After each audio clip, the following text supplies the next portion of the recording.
Sister అంటే ఆదాము హవ్వని దేవుడు ఏదైనా వనం నుండి గెంటేశాడు కదా. ఆ తర్వాత మరి వాళ్ళు ఏం చేశారు? వాళ్ళకి పిల్లలు పుట్టారా లేదా? అసలు ఏం జరిగింది చెప్తారా?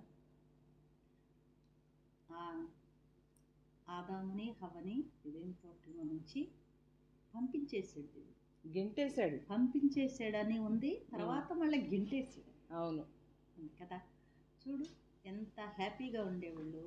దేవుడితో ఉంటే హ్యాపీ, దేవుడితో లేకపోతే ఏముంది? గెంటేయించుకోవడం. దేవునికి దూరం అయ్యారు కదా ఇక. అందుకని ఇంకేదైనా తోటలో నుంచి దేవుడు గెంటేసాడు. గెంటేస్తే బయటకు వచ్చారు.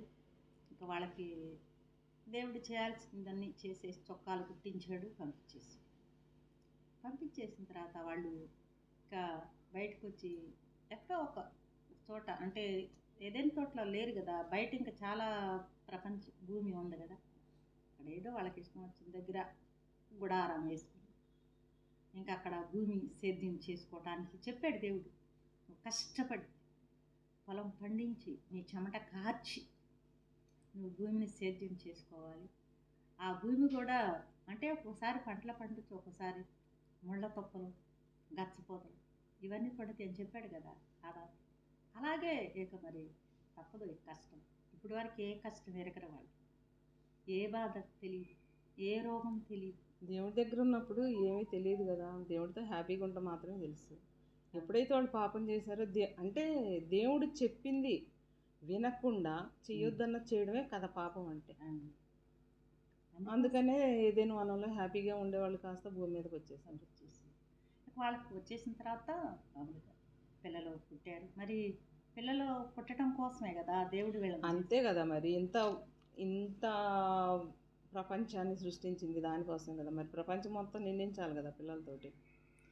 అంతా ఇక మనుషులతో నింపబడాలి. అదే కదా దేవుడి ఉద్దేశం కూడా, అది ఆయన ప్రణాళిక. అవును, దేవుడు అందుకని ఇక పంపించేస్తాడు బయటికి. ఇక అక్కడే ఉంటే ఆడే ఉండిపోతారు, అందుకని బయటికి పంపించేస్తాడు దేవుడు.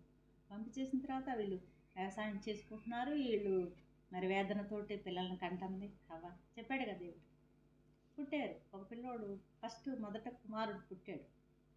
పుట్టిన తర్వాత ఏముందంటే, నేను యెహోవా దయ వలన ఆ మనుషుని సంపాదించుకుని. బా, ఎంత గొప్ప సాక్ష్యం కదా అది. అంటే ఇప్పుడు చాలామంది ఏమనుకుంటారు, నా వల్ల పుట్టారు అట్లా అనుకుంటారు, కానీ తల్లిదండ్రుల వల్ల. కానీ అది కాదు, దేవుడి దయ వల్లే పిల్లలు పుడతారు అని అంది.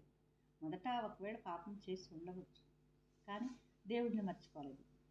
నేను దేవుని దైవం, యెహోవా దైవం ఒక మనిషిని సంపాదించుకున్నాను అని దేవుని స్తుతించింది.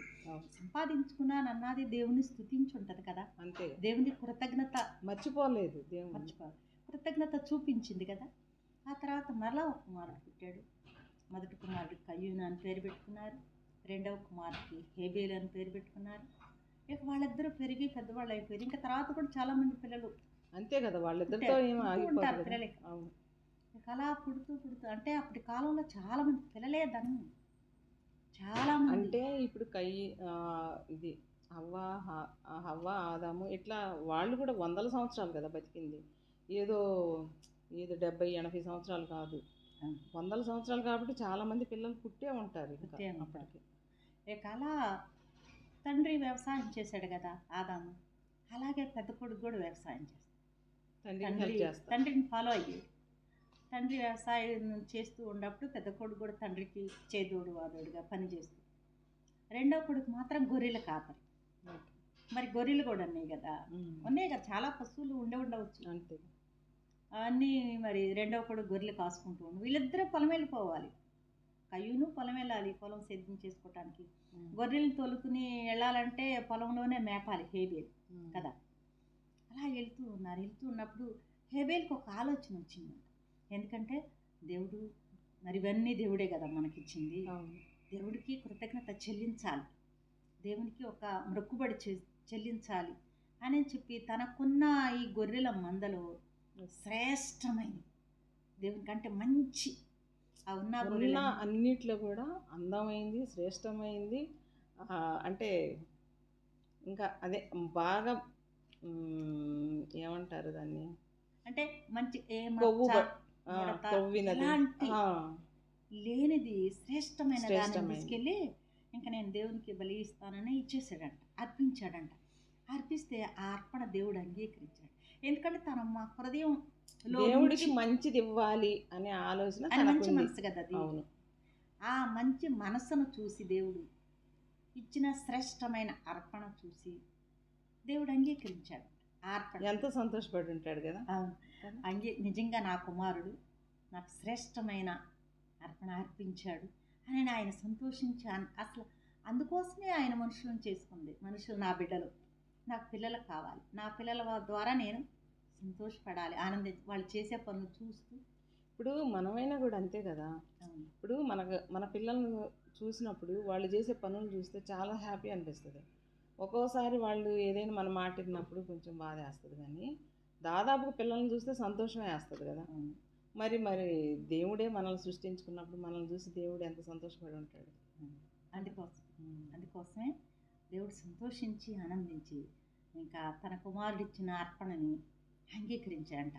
అలాగే కయ్యూను కూడా మా తమ్ముడి దేవునికి మరి అర్పించాడు కదా, అర్పణ అర్పించాడు కదా, నేను కూడా తీసుకెళ్తాను, నేను కూడా అర్పిస్తాను అంటే ఇవ్వాలి ఏదో ఒకటి.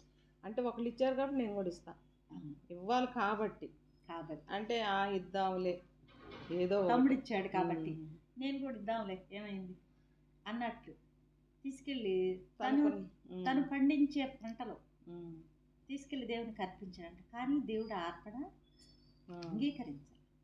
శ్రేష్టమైనది ఏమి ఇవ్వకుండా ఏదో తనకున్న పంటలో నుండి ఏదో కోటి తీసుకొచ్చి ఇచ్చాడు.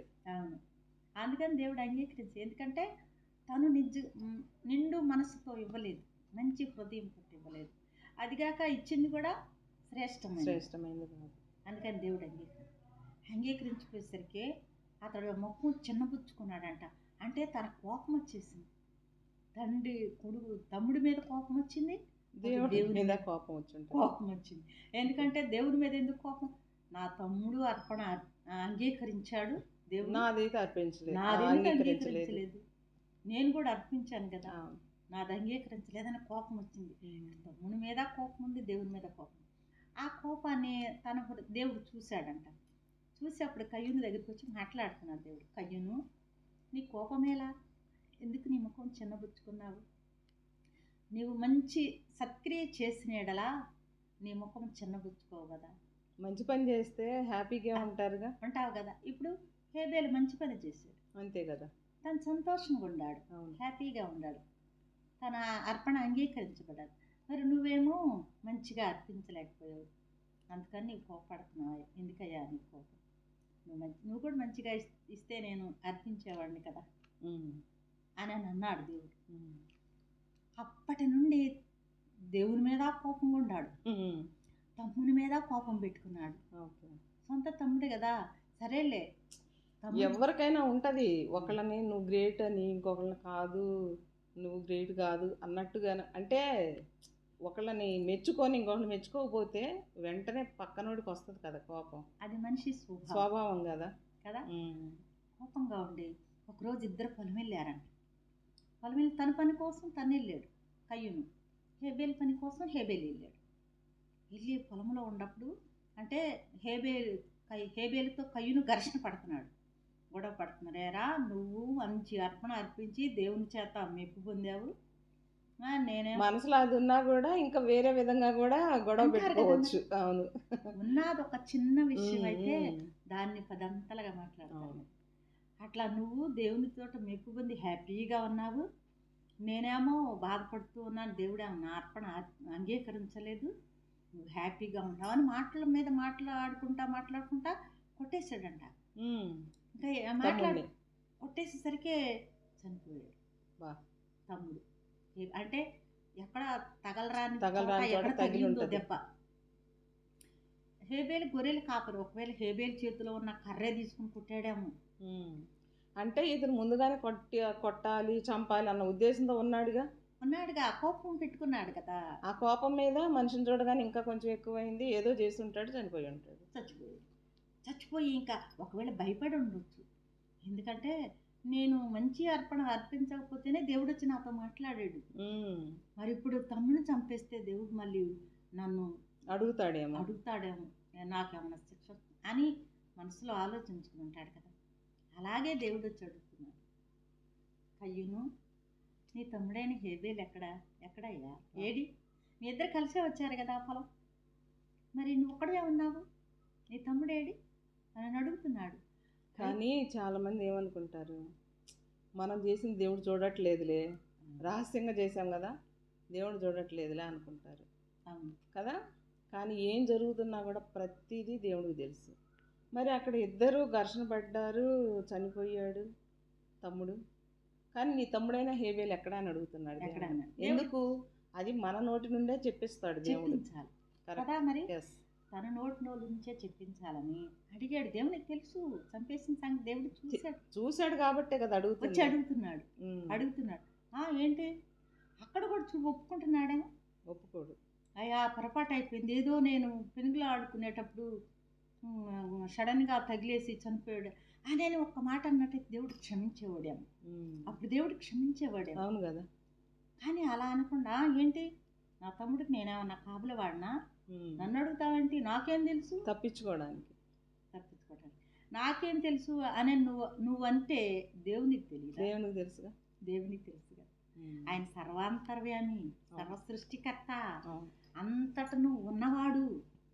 ఆయన ఆకాశమే ఆయన సింహాసనం అయి కూర్చున్న దేవుడికి భూమి మీద ఏం జరుగుతుందో తెలియదా? భూమి ఆయన పాదపీఠం కదా. ఆయనే కదా ఈ సృష్టి మొత్తం కూడా చేసింది. ఆయనకు తెలియదా ఏం జరుగుతుంది అని? ఆయనకి ఎందుకు తెలియదు అంటే, నీకు తెలీదా?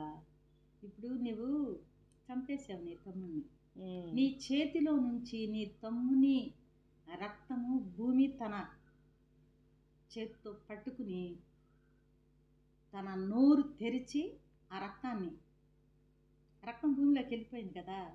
నీ చేతిలో నుంచి పుచ్చుకున్న నీ తమ్ముని రక్తము భూమి నోరు తెరిచి పుచ్చుకున్నది కదా. ఆ నేలలో ఉండి నీ తమ్ముని రక్తం నాకు మొరపెడుతుంది. నీ తమ్ముని స్వరం వినబడుతుందంట దేవుడు. చూడు, అంతే కదా. ఇప్పుడు ప్రాణం అంటే ఏంటి? రక్తమే కదా. రక్తం లేకపోతే చనిపోతారు ఇక, అంతే కదా. ఆ రక్తమే వెళ్ళి దేవుడికి మొరపెట్టుకుంది అంటే, ఇప్పుడు చాలామంది సిస్టర్స్లు, నాకు ఒక డౌట్ అంటే, చాలామంది దైవజనులు ఇట్లాగా అంటే చనిపోతున్నారు. ఎట్లా వాళ్ళకై వాళ్ళు చనిపోవడం కాదు, ఎవరో ఒకరు చంపేస్తున్నారు. దేవుడి గురించి చెప్తున్నారనో లేకపోతే ఎవరైనా మంచి మాటలే చెప్తారు కానీ చెడిపోమని నేను చెప్పరు కదా. ఇప్పుడు అక్కడ జరిగిందేంటి? దేవుడి సృష్టి ఇదంతా కూడా, మనం అందరం కూడా దేవుని బిడ్డలం, అందరం దేవుడి బిడ్డలమే కదా. అయితే ఎవరు కూడా నశించిపోవడం ఇష్టం లేదనే కదా ఏ దైవజనుడైనా కూడా అయ్యా మీరు రక్షణ పొందండి అని చెప్పేది. ఇప్పుడు వాళ్ళకి ఏమన్నా వస్తుందా వీళ్ళకి చెప్పడం వల్ల? ఏమీ ఆశించకుండానే వీళ్ళు కూడా రక్షణ పొందాలి, దేవుళ్ళకి రావాలి అన్న ఉద్దేశంతో కదా చెప్తారు. చాలామంది ఇప్పుడు ఏమవుతుంది, కొంతమంది పాస్టర్లని అంటే ఏదో విధంగా చంపేయడము అలా చేస్తున్నారు. ఇప్పుడు ఆ పాస్టర్ల రక్తం కూడాను దేవుడికి మొరపెట్టుకుంటుంది కదా. అప్పుడు మరి దేవుడు వచ్చి వీళ్ళకి ఖచ్చితంగా పనిష్మెంట్ ఇస్తాడు కదా, ఖచ్చితంగా ఇస్తాడు. తీర్పు రోజు అంటే దేవుడు చూడట్లేదు, మేమేం చేసింది ఎవరికి తెలియదు అంటే మనుషులకు చూడకపోవచ్చు అని మనం అనుకుంటాం. అదే కదా, దేవుడు చూస్తున్నాడుగా. ఆ రోజు పనిష్మెంట్ ఇచ్చే రోజు అప్పుడు పశ్చాత్తాపడిన ఉపయోగం ఉంటుందా? లేదు కదా. అప్పుడు పశ్చాత్తాపడితే ఉపయోగం లేదు. ఇప్పుడు పడి దేవుణ్ణి క్షమాపణ అడుక్కుంటే, అయ్యా పొరపాటు చేశాను తండ్రి. కానీ పొరపాటు చేసినా కూడా ఒక మనిషిని చంపే హక్కు అధికారం మనిషికి లేదు కదా. చంపిన ఆ రక్తం మొరపెట్టి ప్రార్థిస్తుందంట. మొరపెట్టిన స్వరం నాకు వినబడుతుంది అంటున్నాడు దేవుడు. నీ తమ్ముని రక్తము నేల తీసుకున్నాడు కదా, నేల మీద పడింది నుండి నీ తమ్ముని స్వరం యొక్క, నీ రక్తం యొక్క స్వరం నాకు వినబడుతుంది, నీ తమ్ముని రక్తం యొక్క స్వరం నాకు వినబడుతుంది అన్నాడు దేవుడు కదా. మరి దేవునికి మరుగైంది ఏముంటుంది? ఏమి లేదు కదా. అందుకని ఇక అప్పటికైనా నిజం చెప్తాడేమో అని భయపడిపోయాడు. ఇక భయపడటం ఒకటను దేవుడికి దగ్గర మనం అయ్యా నిజం అప్పుడేంటి చెప్పకుండా ఉంటే ఎట్లా? అప్పుడు పనిష్మెంట్ ఇస్తున్నాడు కదా ఒకవేళ దేవుడు. తగ్గించేవాడు పనిష్మెంట్ తగ్గిస్తాడుగా. చెప్ క్షమించయ్యా అవును. నన్ను ఏదో పొరపాటు అంటే నా కోపం నా నా పొరపాటు అర్పణ మీరు అంగీకరించలేదని, మొన్న నాకేదో బాధేసిందని ఏదో చెప్పాలి కదా. చెప్పాలి ఏమీ చెప్పకుండా అలా చంపేసి కూడా మళ్ళీ పైపెచ్చి నాకు తెలీదు అనేసరికి దేవుడికి కోపం రాదా? నాకేం తెలుసు